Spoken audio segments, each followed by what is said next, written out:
They said he was too young, too radical, too dangerous. But Ibrahim Traoré didn't come to Burkina Faso's revolution to ask for permission. He came for sovereignty, and what he's building is shaking the foundations of an empire that has controlled Africa for generations.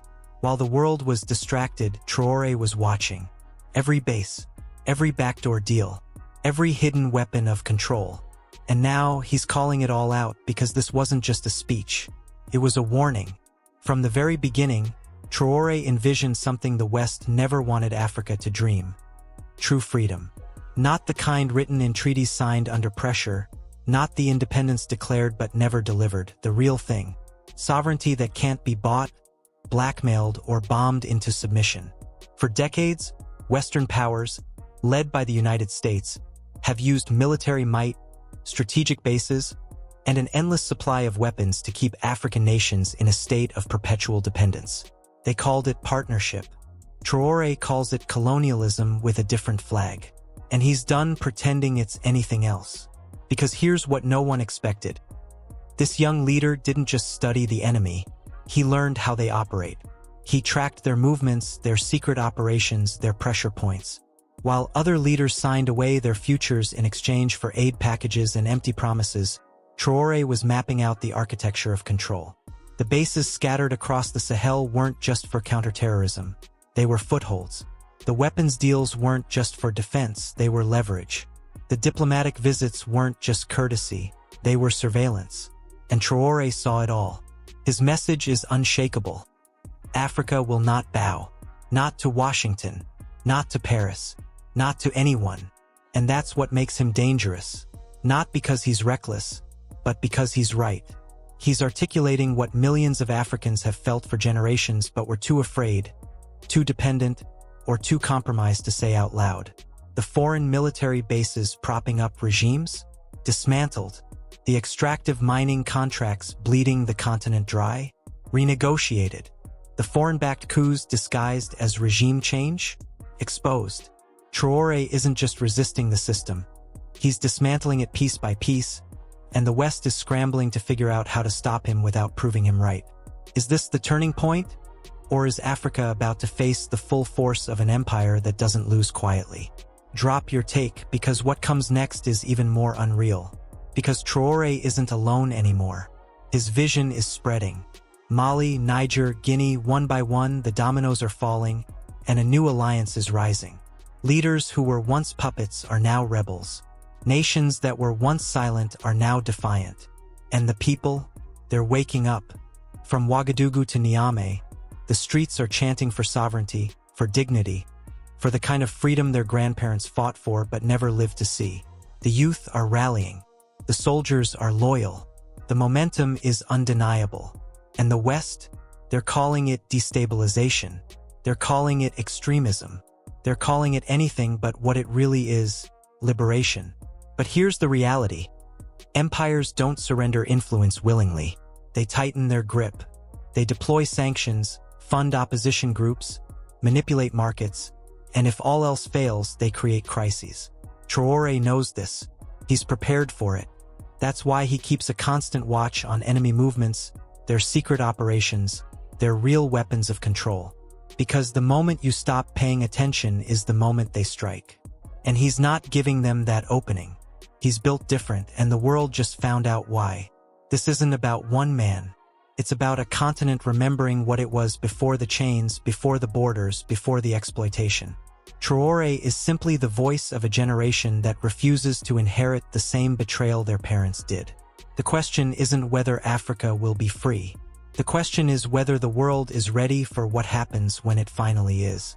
The moment Ibrahim Traoré seized power, he made a choice that would either liberate a continent or paint a target on his back. Maybe both. Because this wasn't just another military takeover in the Sahel. This was a declaration of war against a system that has bled Africa dry for centuries. And the West? They felt it immediately. You'll see why, because what Traoré is fighting for isn't just Burkina Faso. It's the soul of an entire continent that's been told to kneel for far too long. His struggle is not political in the traditional sense. It's existential. It's about dignity in a world that has systematically stripped African nations of theirs. It's about sovereignty in a landscape littered with foreign military bases that claim to protect but actually surveil, control, and manipulate. Since taking power, Traoré has done what few African leaders have dared. He's openly challenged Western dominance, and he's named names. The United States, with its sprawling network of bases across the Sahel, isn't here for counterterrorism, at least not in the way they sell it. Traoré sees the truth beneath the propaganda. A calculated effort to keep Africa dependent, fractured, and weak. Because a strong, united Africa is a threat to the same powers that have profited from its exploitation for generations. And Traoré isn't just talking. He's moving. Burkina Faso, under his leadership, is becoming a symbol of resistance. Not the kind that ends in speeches and applause, but the kind that ends in restructured power dynamics. He's dismantling the old playbook, the one where African leaders answer to Washington and Paris before they answer to their own people. The one where sovereignty is a performance, not a practice. Traoré is rewriting that script, and it's making enemies in high places. But here's what no one expected. He's not doing this recklessly. Traoré keeps constant surveillance on hostile forces and their covert activities. He's tracking their movements, anticipating their strategies, preparing for every threat. Because he knows what happens to African leaders who dare to defy the empire. He's studied the coups, the assassinations, the destabilization campaigns disguised as humanitarian interventions. He's seen how quickly a revolutionary becomes a casualty when they underestimate the reach of those who profit from Africa's subjugation. And he's not giving them an opening. Is this the beginning of Africa's true independence? Or is Traoré walking into a trap that's already been set? Drop your take, because the West isn't sitting idle.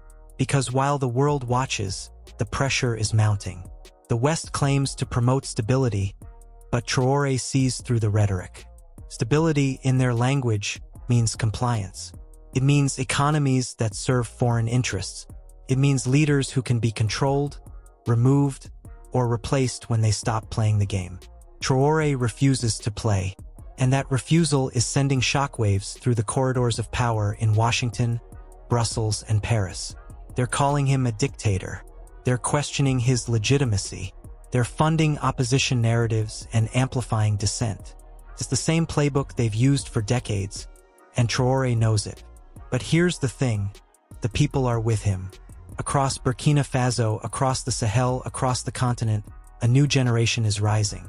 They're tired of the same broken promises. They're tired of watching their resources leave while their communities starve. They're tired of foreign troops on their soil claiming to fight terrorism while terror continues to spread. And in Traoré, they see someone who isn't afraid to say what they've been thinking. Someone who isn't owned. Someone who represents a future where Africa answers to no one but Africans. This wasn't just a speech, it was a warning. In Traoré's rising defiance echoes a powerful declaration. Africa will never bow to external masters. Not anymore. Not again. And if that sounds like revolution, that's because it is. The question isn't whether Traoré can survive this. The question is whether the system he's challenging can survive him. He's built different, and the world just found out why. Because this isn't about one leader or one nation. This is about a continental awakening. And once Africa remembers its power, there's no putting that back in the box. From the first day of his leadership, Ibrahim Traoré drew a line in the sand that the West never thought an African leader would dare to cross. No more puppet strings. No more quiet compliance. No more bowing. And in that single act of defiance, he turned Burkina Faso into something the world wasn't ready for, a frontline state of African resistance. This wasn't just a speech. It was a declaration of war against a system that has controlled Africa's destiny for generations. Traoré made it clear from day one, Burkina Faso would no longer live under the shadow of foreign powers. Not France, not the United States, not anyone.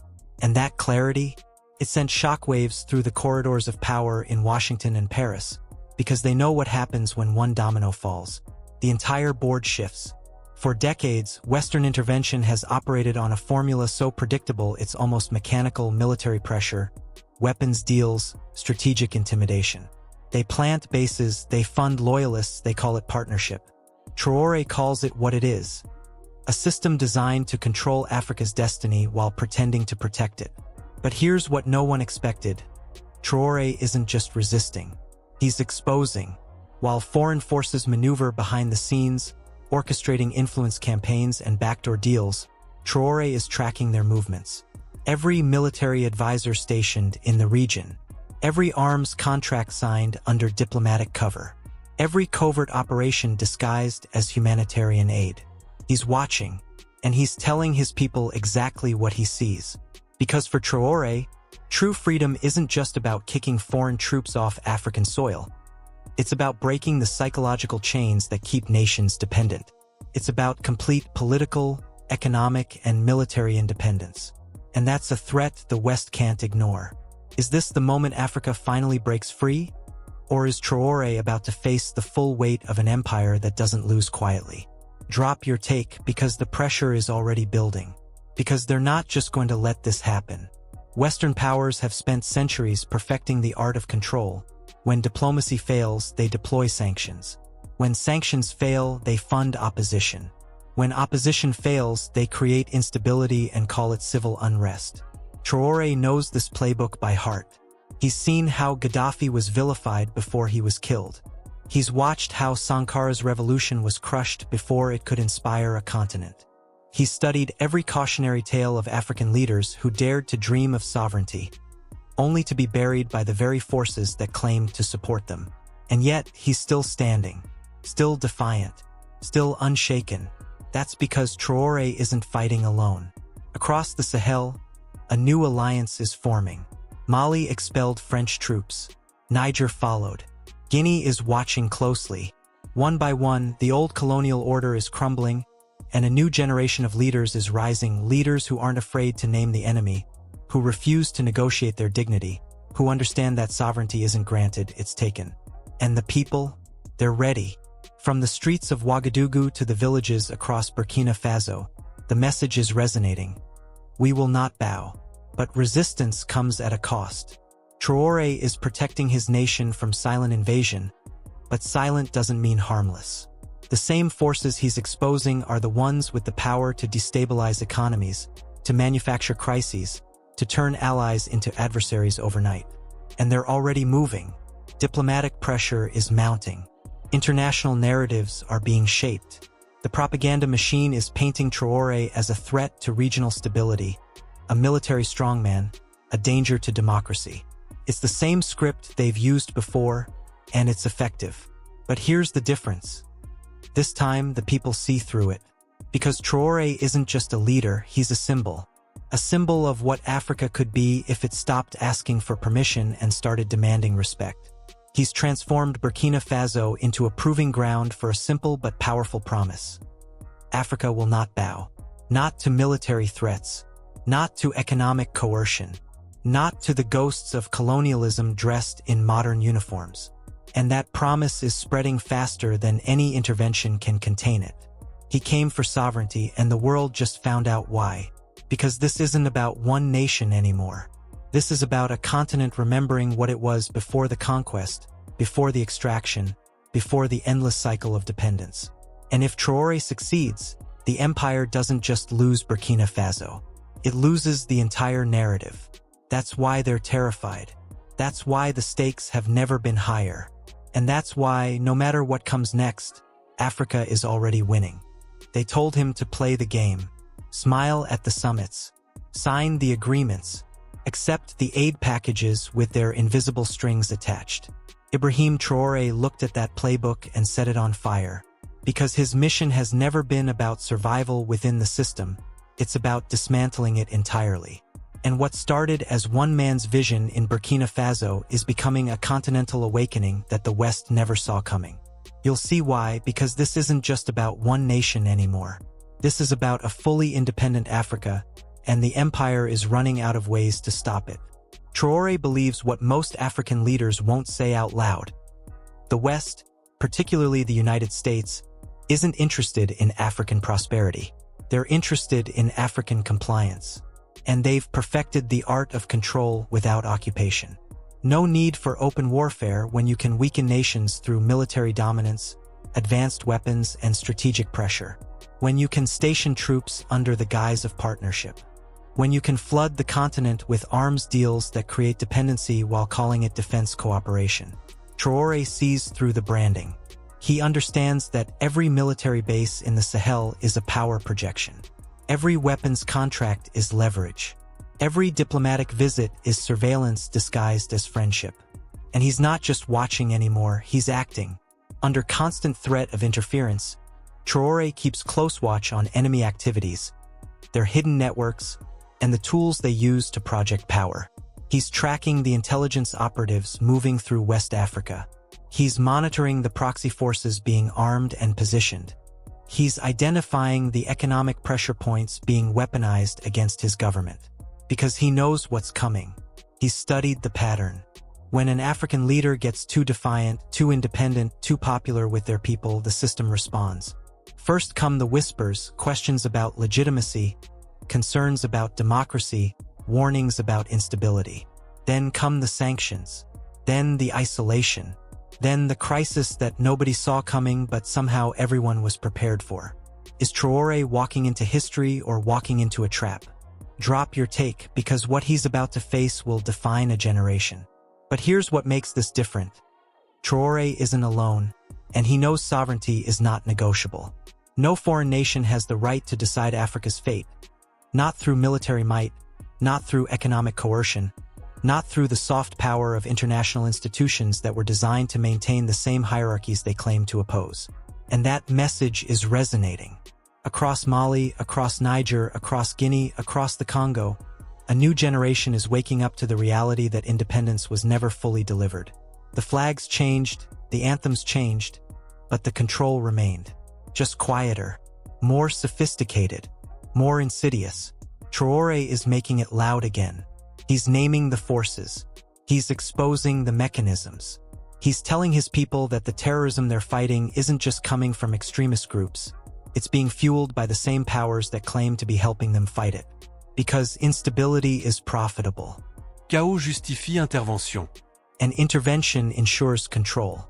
It's a cycle that has kept Africa fragmented and dependent for decades, and Traore is breaking it in real time. The tension is building. Global pressure is increasing. Western media outlets are already crafting the narrative, painting him as a dictator, a threat to regional stability, a danger to his own people. The diplomatic cables are circulating. The backroom meetings are happening. The contingency plans are being dusted off. Because they can't let this stand.